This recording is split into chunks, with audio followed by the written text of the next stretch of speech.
good morning mga katrops. Bagong araw at panibagong vlog na naman tayo. Ito, bumili tayo ng gas para makapag-spray.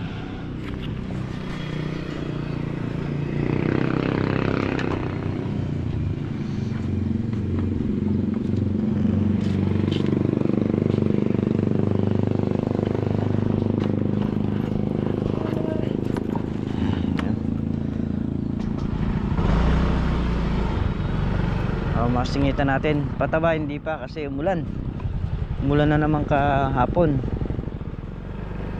Makalakas nung naging ulan.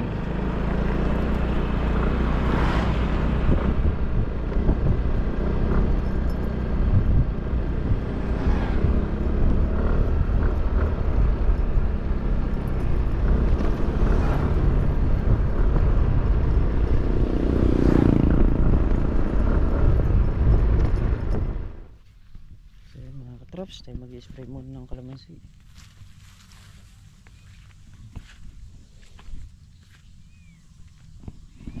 Ayan yung mga na-spray natin kahapon. Medyo naglanta na. Ayan o, nagdilaw-dilaw na.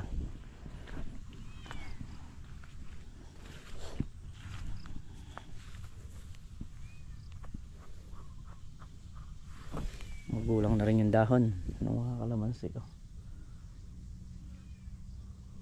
Mag-spray muna kami. Spray muna namin to.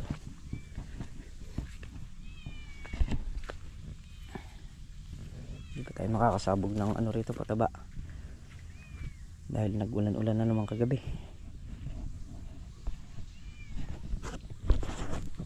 So yan yung mga katrops. I-spray tayo ng kalamansi. Ayan na yung damo na in-spray natin kahapon. Ito yung una. Kaya mapapansin nyo, nanilaw na, sunog na.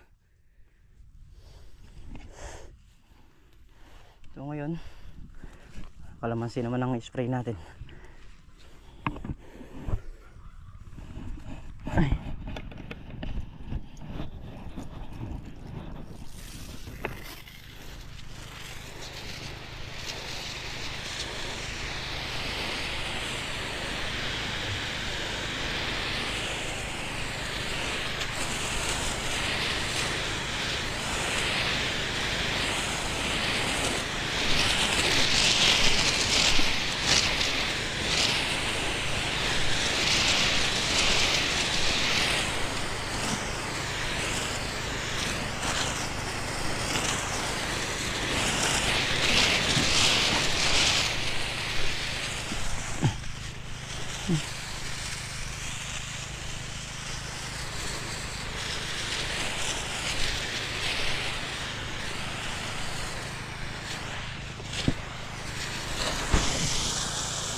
So yun mga katraps, tapos na yung aming pag-i-spray.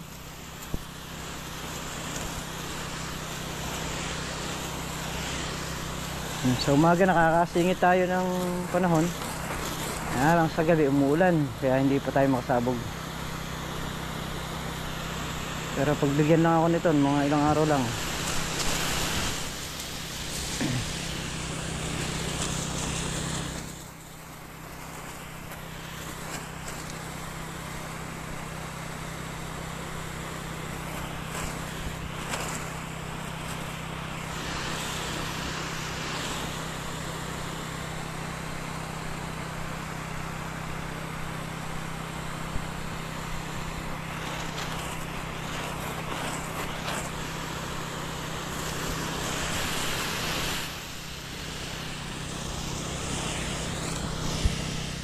So yun, kami nakayari na.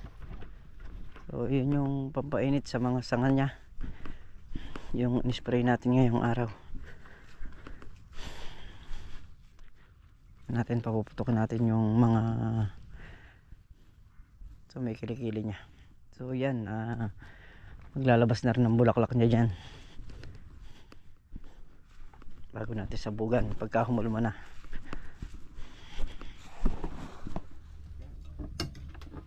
Ayan mga katrops, kain po tayo.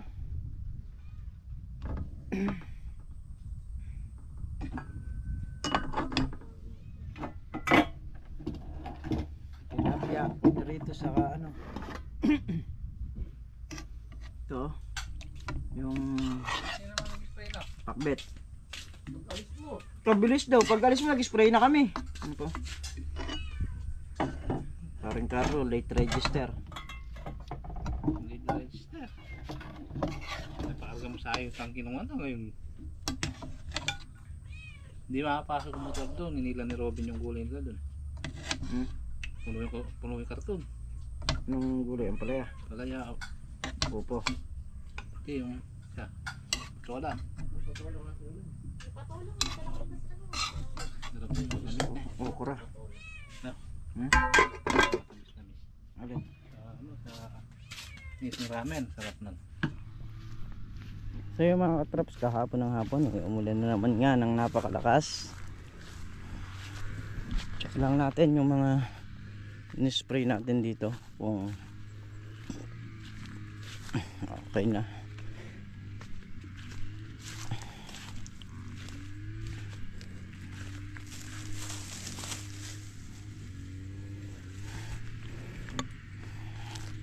Meron pa rin white fly pero hindi na ganun karami.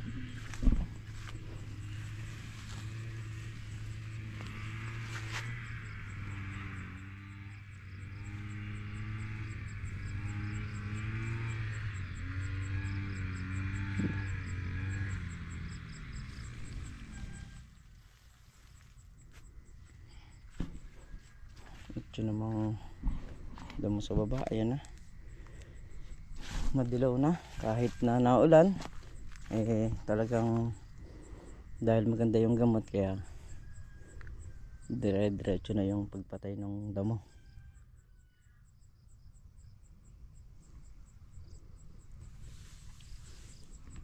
Ayan na yun mga traps. Hanggang dun na, madilaw na.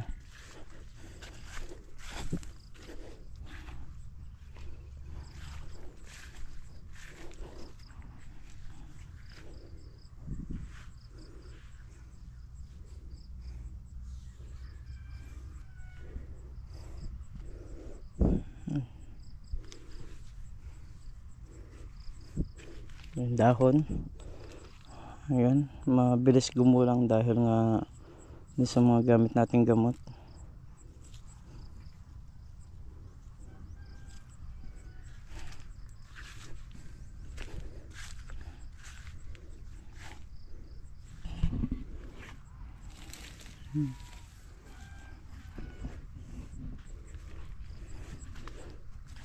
Hindi pa tayo pagbigyan ng 2 araw na straight na umaaraw para maka-absorb tayo sa pataba.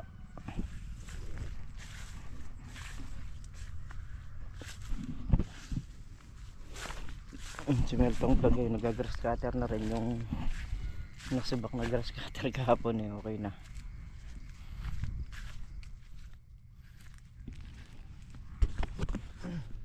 Ngayon yung upo, bilis tumubo ng aginay. Ito yung gilid ng bakod. Ayan na to, mataas na to.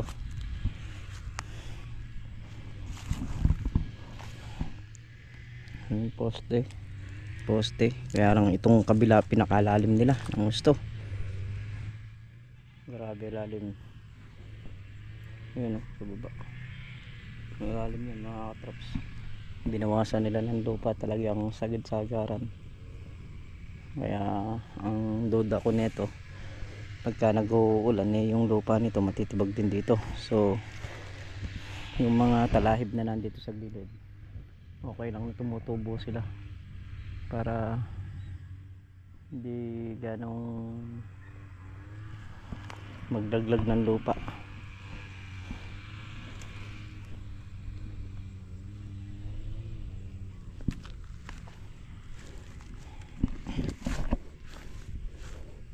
Sa dulo hindi naman na ano yun ito lang itong nandito ginras cutter dahil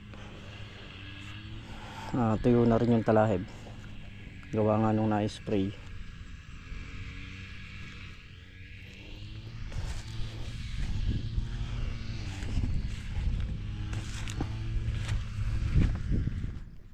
So So yan, nag-grass cutter nga natin. So pinagtatali ko muna yung mga sergahan kasi delikado ito pag nakabagsak sa ano damo.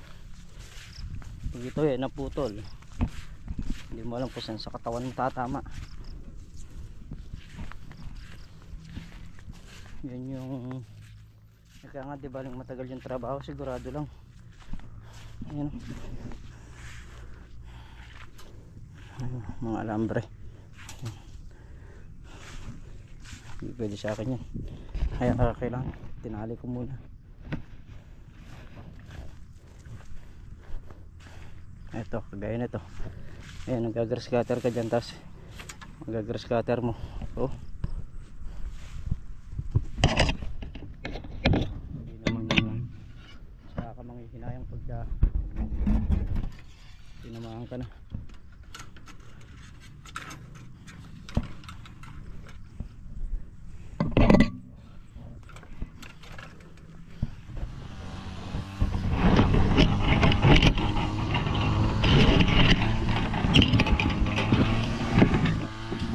So yun mga katraps, ito na lang bungod na to yung anong nangyayari.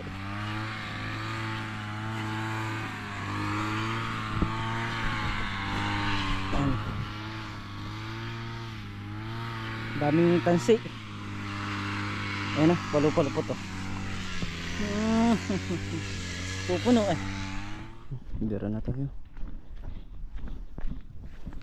Kanina trick na trick ang araw eh.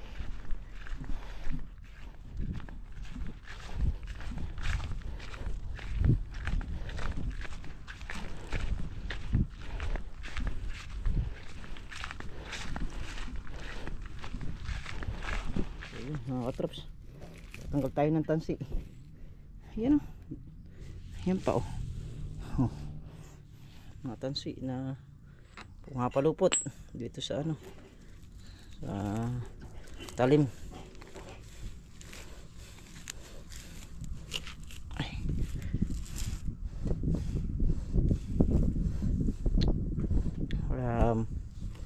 Hindi naman pwedeng hindi tanggalin yan kasi malakas maubos yung lining niyan pagka ganyan, yung hirap siyang humila. Ayan. Mahirapang humila yung grass cutter,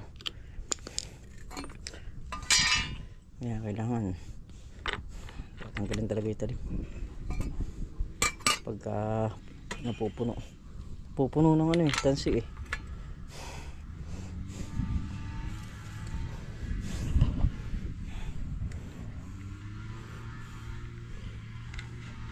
Ayun na naman ang panahon. Ayun ako, grabihay na naman, nakapondo na naman yung ulan. Pero yung kalamansi natin kahit na umuulan eh, yung dahon niya magulang na, kaya pwede na natin singitan ng ano to, ng pagpapabunga pagka ganyang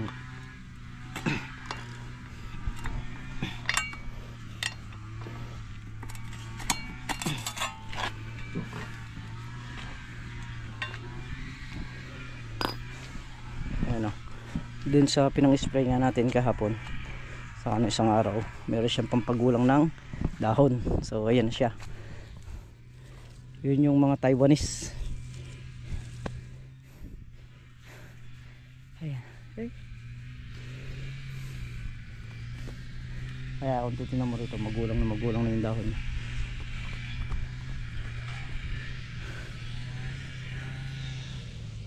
Pwede na yan, pwede nang pabulaklakin yan, diba? Pwede na. So yung pagpa-itcha natin ng pataba niyan, bahala na kung kailan, pero itchahan ko na lang yan at hindi ko na siguro iba-vlog. Pausok muna tayo. Yan na naman, duda na naman ako dyan habang lakas na naman yung ulan. Sana isang araw lang, kahit na isang araw lang na hindi umulan yan, ayos na ako, okay na ako dun. 2 araw lang na hinihiling ko muna na hindi uulan para makapag trabaho tayo ng maayos. Hindi yung kada hapon umuulan eh. Ano?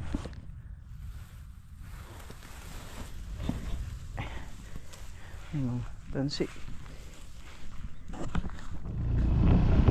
So yun mga katraps, kami pauwi na. At kami aabutan na naman ng ulan dito. Gaya kahapon, napakalakas ng ulan. Eh, ganun talaga. Araos na naman yung maghapon. Hindi na ako ganong nag-upload ngayon. After 2 days na lang kada mag-upload tayo kasi yung araw na ano, siyempre meron tayong mga ginagawa sa kalamansi na hindi nalalaman ng iba. Para naman ano siya, excited. Hindi naman lahat kailangan ko ipakita, diba? So let's go na. Pauwi na, hapon na naman. Ang dilim. Ang dilim mo.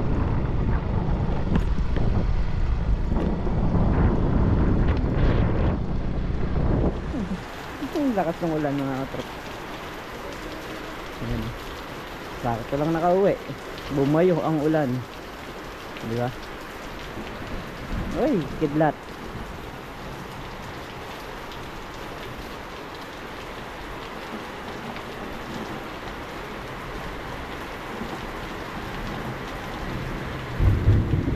Oh, sudah lakas na.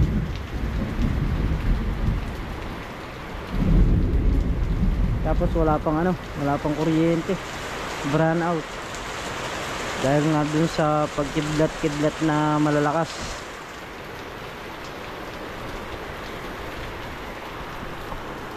So yun mga traps, at meron nang ang kuryente. Ayan. Magkaroon. Ito yung ulam nila, oh. Binataang tilapia. Oh! Ayan ang kanilang ulam. Ay! Malakas pa rin ang ulan. Wing! Yung alaga namin, no? Tatakot eh. Takot sa ulan.